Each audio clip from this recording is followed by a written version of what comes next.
Yarı kanlı ki saman kireze var. Bu sebze giriş kaynanan yükselmek kaynanan.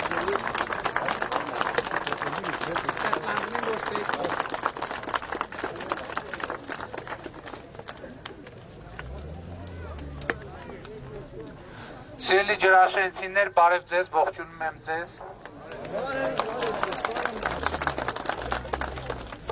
Շնորհակալ եմ ջերմ ընդունելության համար եւ ուզում եմ շնորհակալություն հայտնել, որ այս դժվար ժամանակներում շարունակում եք պինդ եւ հաստատակամ մնալ։ Ժողովուրդ, գաղտնիք չկա, որևէ մեկը չի կարող թաքցնել։ Մենք շատ դժվար ժամանակներ ենք ապրում, բայց այդ դժվար ժամանակները կանխատեսելի են։ Եվ խնդիրն այն է, որ մեր մեծագույն պրոբլեմն է, որ մենք այս դժվար ժամանակներին մեր պետականության գոյության ողջ ընթացքում պատշաճ կերպով չենք հասցրել կազմակերպել, պատրաստվել։ Բոլոր ասպարեզներում ընդ որում դա երևում է։ Ընդ որում տեսեք, որպեսզի մենք անվտանգության խնդիրները պատշաճ մակարդակով կարողանանք լուծել, այդտեղ ամենակարևոր հարցը ի՞նչն է։ Ամենակարևոր հարցը պետական բյուջեն է եւ պետական բյուջեի միջոցները, որ դրվում են անվտանգության վրա։ Իսկ պետբյուջեն ինչից է ձևավորվում։ Ձևավորվում է քաղաքացիների վճարած հարկերից, ձևավորվում է տնտեսության աշխուժությունից, ձևավորվում է արտադրված արդյունքից։ Բայց տեսեք, անկախության 27 տարիների ի վեր Հայաստանի գյուղատնտեսական հողերի ուղիղ կեսը չի մշակվել։ Ուղիղ կեսը չի մշակվել։ Այն վաղ որ գյուղնախարարություն կար, էլի ավելի շատը չէր մշակվում։ Հայաստանի գյուղատնտեսական հողերի 75%-ը ոռոգելի չի։ Մինչդեռ Հայաստանում ձևավորվում ամեն տարի մեր լեռներում ձևավորվում այնքան ջուր, որ Հայաստանի կարիքները ամբողջ երկիրը ոռոգելու համար կարող է բավարարել։ Երրորդ հանրապետության պատմության մեջ մենք ընդամենը մի ջրամբարի շինարարություն ենք սկսել։ Եվ այս ամեն ինչն 30 տարվա ընթացքում մեր չարածն է, որ այսօր չոքել է մեր դռանը։ Սա է ամենակարևոր արձանագրումը։ Բայց այս օրհասական պահին մենք պետք է ամուր կանգնենք իրար կողքի։ Ես նկատի ունեմ Հայաստանի Հանրապետության քաղաքացիներին։ Այն մարդկանց, ովքեր հավատում են, որ երկրում կա ապագա։ Հայաստանում ժողովուրդ ապագա կա, բայց այդ ապագան օդից չի ընկնելու։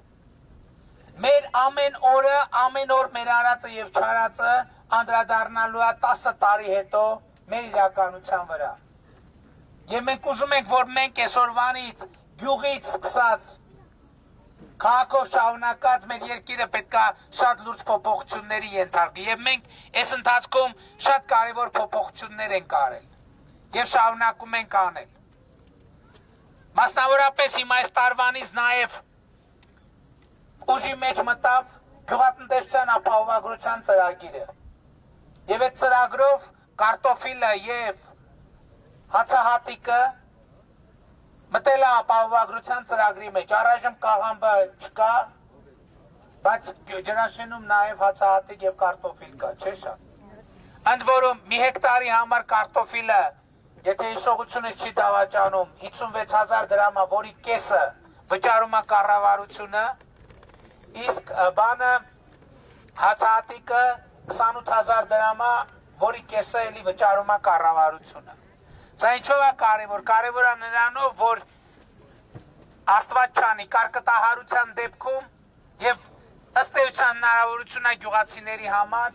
որ կրած վնասը ամբողջությամբ փոխհատուցվի։ Հաջորդը մենք պիտի ձեր ուշադրությանն եմ հրավիրում հետեւյալ փաստը, որ մենք պետքա ուշադրությանն եմ հրավիրում խելացի անասնագոմերի ծրագրին, որը շատ կարևոր է։ Եվ մենք խելացի անասնագոմերի ծրագրով գյուղացիների ծախսած փողի որոշակի տոկոսը կապված թե գյուղը որ զոնայում է գտնվում, ուղղակի քեշ փողով հետ եք տալիս։ Բայց խելացի անասնագոմի ծրագիր ինչով է կարևոր, որ գյուղացուն պաշտպանում է կաթի գնի վայրիվերումներից, որովհետև խելացի անասնագոմում արտադրված կաթի մասնագետները ինձ հավաստիացրել են կաթի գինը սեզոնում 190 դրամից երբեք չի իջնելու։ Բայց սրա համար պետք է Չէ, եթե խելացի անասնագոմում է, դա ինչի հետ է կապված ժողովուրդ, որովհետև գործարանները ուզում են 4 աստիճանի հերմետիկ վիճակում գտնվող կաթ մթերեն, որի գինը ուրիշ է։ Այո, հիմա ինչքան է 90 է չէր միջև կաթի գինը։ Դե դա պրոբլեմ է։ Եվ մենք այդ ծրագիրը գործարկել ենք 2019 թվականին, ցավոք սրտի դեռ այն թափը չի ստանում։ Մենք պիտի նայենք, թե ինչու գյուղացիները բավարար չափով հետաքրքրված չեն դրանով։ Պետք է հասկանանք ոնց խթանենք, ինչ վարկ տանք, ոնց անենք, որպեսզի այս ծրագիրը խթանենք։ Հաջորդը մենք ասում ենք հետևյալը, բոլոր այն տնտեսությունները, որոնք կանցնեն կաթիլային ոռոգման 2022 թվականից սկսած 5 տարի ոռոգման փող չեն ուզելու, այսինքն այն տնտեսությունը, որը անցնում է կաթիլային ոռոգման ջրի համար ոչ մի բան չի վճարելու։ Սա էլ է շատ կարևոր ծրագիր եւ սա մեզ կօգնի։ Սա երբ որ ասում եմ գյուղատնտեսական հողերի կեսը չի մշակվում, երբ որ մենք անցնենք կաթիլային ոռոգում մեզ հնարավորություն է տալիս շատ մեծ խնայողություն ունենալ ոռոգման ջրի։ Սա նշանակում է, որ այդ խնայված միջոցները ջուրը մենք կուղենք այն մյուս տարածքներին, որ ավելի շատ տարածքներ ոռոգվեն։ Եվ հաջորդ խնդիրը, գյուղում մանկապարտեզի խնդիր ունենք, թե չէ։ Գույքի խնդիր ունենք, բայց Մենք գյուղ եւ դեր մանկապարտեզը չի գործում։ Ինչը չի գործում մանկապարտեզը։ Իսկ քանի երեխա կա պոտենցիալ։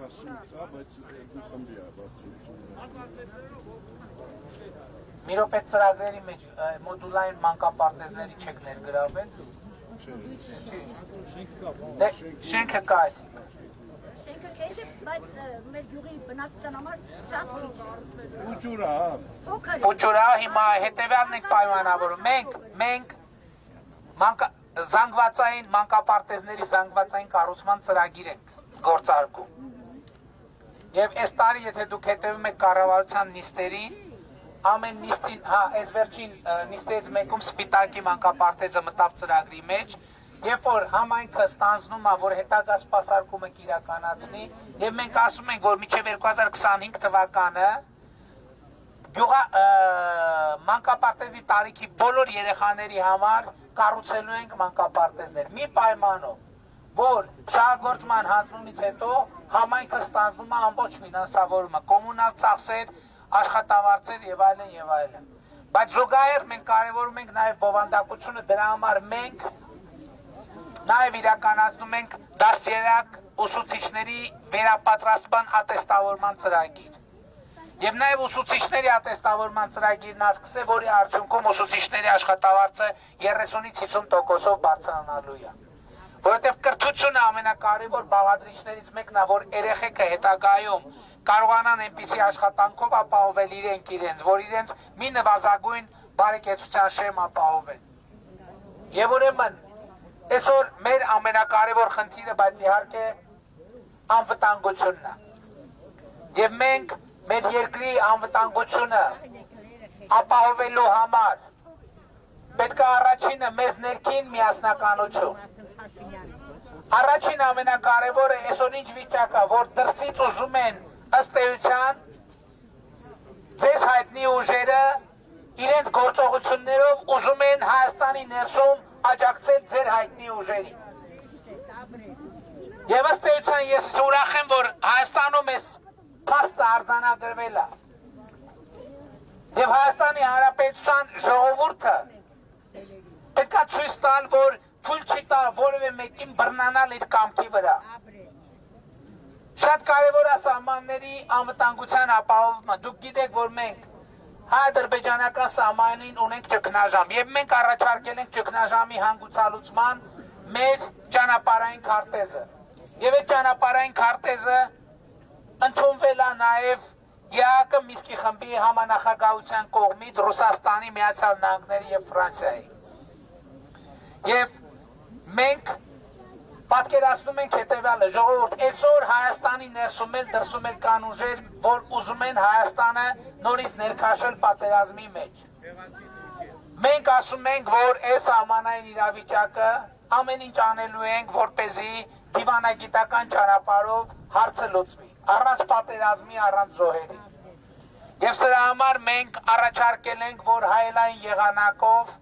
զորքերը հետ քաշվեն սահմանագծից, որից հետո միջազգային հովանու ներքո տեղի ունենա սահմանների գծագրման աշխատանք։ Հիմա էլ սահմանների դեմարկացիայով են մարդկանց ուզում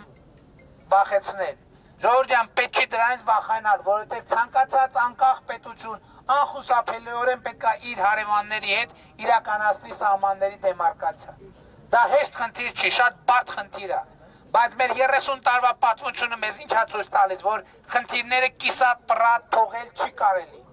Պետք է գնալ կամ ցուցաբերել, մաքսիմալ անել, որ սեփական շահերին համապատասխան գտնվեն լուծումներ։ Եվ մենք այդ մանդատն ենք նաև ուզում ձեզանից։ Մեր մեծագույն խնդիրը Հայաստանում խաղաղ զարգացման դարաշրջան բացելն է։ Այսօր շատ ուժեր կան, որ ուզում են ցույց տալ, թե Հայաստանում ապահովել են խաղաղ սահմաններ, հիմա այս նոր իշխանությունը եկել է եւ չի կարողացել ապահովել խաղաղ սահմաններ։ 91 թվականից սկսած Հայաստանը երբեք խաղաղության մեջ չի եղել։ Երբեք։ Զինադադարից հետո ես թվերը նայեցի, զինադադարից հետո հազարավոր զոհեր են եղել։ Հազարավոր զոհեր են եղել մեր սահմաններին։ Եվ այսօր տեսեք, այսօր գալիս են ասում, ես նայում եմ Ռոբերտ Քոչարյանի պաստառների վրա գրած խաղաղ սահմաններ, իբր իրանք սահմանների խաղաղությունը ապահովել են։ Իրանք ինչ են սահմաններ եւ ինչով են այդ հարաբերական խաղաղությունը ապահովել։ Որովհետև 98 թվականից մինչև 2008 թվականը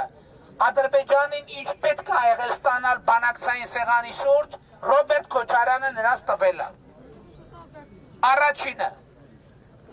Ղարաբաղը բանակցային սեղանից դուրս թողնելը, դա եղել է Ադրբեջանի երազանքը եւ գերագույն նպատակներից մեկը։ Ռոբերտ Քոչարյանը Հայաստանի նախագահի պաշտոնը բռնազավթելով Ղարաբաղին դուրս է թողել բանակցային սեղանից։ Երկրորդը տարածքների փոխանակման կոնտեքստում Ռոբերտ Քոչարյանը ստեղծել է մի այնպիսի բանակցային բովանդակություն, որով Ադրբեջանը հասել է իր երկրորդ երազանքին։ Դրանով արձանագրվել է, ձևավորվել է բանակցային մի բովանդակություն, համաձայն որի Շուշին, Լեռնային Ղարաբաղի ինքնավար մարզից անջատվում է եւ դրվում է, ինչպես իրենց ժամանակ արտաքին գործերի նախարարներ ասում, օկուպացված տարածքների շարքը։ Սա երկրորդ անգնահատելի երազանքն է եղել Ադրբեջանի համար։ Երրորդը մեղրի փոխանակման ծրագիրը, որ Ռոբերտ Քոչարյանը իր ձեռքով, տվյալ դեպքում պետք է ասել իր կոտրած ձեռքով տարել է Հայաստանի անվտանգության խորհրդի նիստում դրել է քննարկման։ Եվ Վազգեն Սարգսյանն ու Կարեն Տեր-Պետրոսյանը փաստորեն ստացվում է, որ իրանց կյանքի գնով մեղրին փրկել են։ Եվ պատկերացնում եք Ղարաբաղի հարցի լուծման տարբերակ։ Մեղրին տալիս է, Ղարաբաղը ասենք օրինակ ստանում է։ Բայց այդ ինչ հարցի լուծում է։ Այսինքն տարածք է տալիս, սա դարձել է Ղարաբաղի հարցը տարածքային բանավեճ, որը ամբողջությամբ նենգափոխել է Ղարաբաղի հարցի բովանդակությունը։ Սրանից հետո 2007 թվականին, 6-7 թվականին ձևավորվել են Հայաստանի մասնակցությամբ մադրիդյան դավադի սկզբունքները, որոնք եւ ի վերջո բերել են հանգեցրել են պատերազմի։ Այդ մադրիդյան սկզբունքներով ինչ էր ենթադրվում։ Այդ մադրիդյան սկզբունքներով ենթադրվում էր, որ 7 տարածքները պետք է վերադարձվեն։ Այն նախկին տրամաբանությամբ ըստ էության Շուշի եւ այլ տարածքներ պետք է դառնային ադրբեջանաբնակ առնվազն ադրբեջանաբնակ, եւ հետագայում այդ Սերժ Սարգսյանը այդ բանակցային տրամաբանությունը բերեց զարգացրեց այնքան, երեք ես Նուբարաշենուի համայնքում մեր շտաբում հանդիպման ժամանակ շատ մանրամասն անդրադարձել եմ, ում հետաքրքիր ավելի մանրամասն հետաքրքիր խնդրում եմ երեկվա իմ ելույթը նայեք։ Եվ ըստ էության ստացվել է, որ բանակցային գործընթացում 7 շրջաններ պլյուս Ղարաբաղ ձևավորվել է բանակցային մի բովանդակություն, որ այդ ամեն ինչը պետք է փուլային եղանակով, այսպես հուշիկ ճանապարհով պետք է հանձնվեր Ադրբեջանին։ Եվ մենք պայքարել ենք սրա դեմ։ Եվ սրա դեմ պայքարն է, որ համարում են դավաճանություն։ Այն, որ իրանք բանակցային բովանդակությամբ են ամեն ինչը հանձնել են, դա չեն համարում դավաճանություն, այն ինչի մենք պայքարել ենք, դա համարում են դավաճանություն։ Եվ այսօր ես հույս ունեմ, ես սպասում եմ, հունիսի 18-ին բոլոր կուսակցությունների առաջին ավարների բանավեճը կազմակերպվում, ես հույս ունեմ, որ եւ Լևոն Տեր-Պետրոսյանը եւ Ռոբերտ Քոչարյանը կգան եւ մենք դեմ դիմաց կկանգնենք եւ ժողովրդի առաջ այս ամեն ինչի մասին կխոսա։ Եկեք կանգնենք իրար առաջ եւ տենանք ով է դավաճանը։ Եկեք կանգնենք իրար առաջ, տեսնենք ով ինչ է արել իր իշխանավարության տարիներին։ Եվ ես հույս ունեմ, որ նրանք այդ բանավեճից չեն խուսափելու։ Հեսա գիտեմ, մեկ էլ գա վերջը ոնց որ ասում եմ, մի սալդավսկի պրիչին կբռնեն, որ բանավեճի չգան։ Ես հույս ունեմ, որ մենք իրանց այդ հնարավորությունը չենք տալու, որովհետև այդ հանդիպումը եւ այդ խոսակցությունը պետք է անպայման տեղի ունենա։ Եվ այդ խոսակցության արդյունքում է նաեւ, որ մենք պետք է ասենք, որ Հայաստանում ժողովուրդը իր իշխանությունը չի պատրաստվում զիջել ոչ մեկի։ Ժողովուրդ, ես ուզում եմ դες մի բան ասել։ Որն է մեր եւ նրանց իշխանության առանձնահատկությունը։ Չէ, մի րոպե ես ասեմ, առանձնահատկությունը հետևյալն է, քանի դեռ մեր իշխանությունն է Հայաստանում, ժողովուրդը ցանկացած ընտրությունով կարա փոխի իշխանությանը։ Եթե հանկարծ որևէ մեկը նրանցից հայտնվի իշխանության, ժողովուրդը զրկվելու է իշխանություն փոխելու հնարավորությունից։ Եվ ժողովուրդը եւ Հայաստանը նորից մտնելու է մարտի 1-երի եւ հոկտեմբերի 27-ների էջեր։ Հայաստանը մտնելու է մի փուլ, երբ որ բարևելու համար քաղաքացիներին տանում են զուգարաններում ծեծելով սպանում են։ Եվ հիմա, այդ որ ասում եք չեն դատում, չէ, օրինակ Պողոս Պողոսյանի գործով դատավարությունը հիմա գնում է Հայաստանի դատարաններում։ Եվ ես համոզված եմ, որ դուք, սիրելի քաղաքացիներ, սիրելի գյուղացիներ, թույլ չեք տա, որ ձեր իշխանությունը ձեզնից խլվի, ձեր իրավունքը ձեզնից խլվի, ձեր ապագան ձեզնից խլվի։ Մենք այսօր հունիսի 20-ին պետք է գնանք կտրական տեղամասեր եւ բարձր առնվազն 60%-ով արձանագրենք, որ ապագա կա ապագա։ Եվ այդ ապագան մենք իրար հետ պիտի կառուցենք, ուսուցի, որպես մի տուն, մի ընտանիք, մի ժողովուրդ։ Սիրում եմ բոլորից, հպարտանում եմ բոլորովը։ Ասում են ջրաշենում առնվազն 70% առնելու, ոչ թե 60%։ Ճիշտ են ասում ժողովուրդ։ Շնորհակալ եմ շատ, լավ եղեք ժողովուրդ ջան։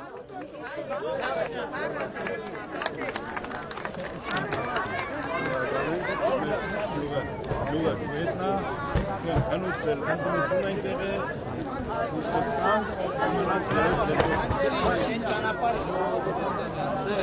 Eğer Paşinyan, o bazı çıkıyor.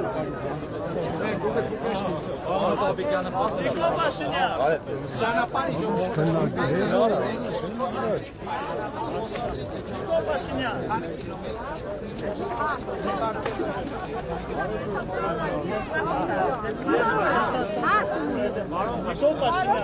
Soğan yoğurt kodenan ver bu hakta.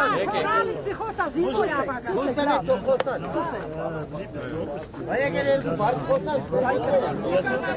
поддерживал вашу галактику. Я приехал с России как доброволец. Был коронавирус, я пытался приехать как доброволец. Сейчас приехал. У моего отца 2 дома землетрясения было, 2 дома разрушилось. Мне сейчас негде оставаться, чтобы я хоть до армии меня забрали. Baron Paşinyan. Вот мой отец. Yedim taverna. Ahmet. Leningradım or hangi beti çünkü zer mügara doşin. Nama da garelen togelem.